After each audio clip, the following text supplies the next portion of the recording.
माझे नाव सुनीता रविकांत ठोंबे, राहणार रांजणी। माझी अशी इच्छा होती की म्हणजे सुरुवातीपासूनच अशी इच्छा होती की चला आपण छोटंसं काहीतरी उद्योग म्हणजे असं करावा। तर नंतर मग मला असं वाटलं चला बाबा आपलं काहीतरी नाही का छोटंसं दुकान टाकून आपला भाजीपाला किंवा चॉकलेट बिस्किट असे काहीतरी वस्तू नाही का आणून म्हणजे का आपल्याला काहीतरी त्यातून काहीतरी फायदा होईल नाही का 2 रुपयाचा।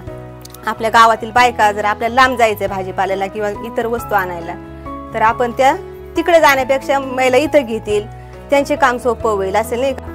मी सकाळची म्हणजे 7ला म्हणजे खोलली टपरी तर मी 11 वाजता बंद करते, कारण की दुपारची इथलच्या बायका नसतात, सर्व कामाला जातात आणि नंतर किती 5 वाजता खोलते संध्याकाळी 9 वाजेपर्यंत। मी आता हे दुकान टाकल्यापासून आहे ना मला म्हणजे चांगला फायदा झालाय। संसाराला हातभार लागतो। म्हणजे मी जेव्हा जायचे ना 11 वाजता कामाला तेव्हा मला तिकडे दिवसभर कष्ट करण्यापेक्षा मला इथं थोडं सुख वाटते।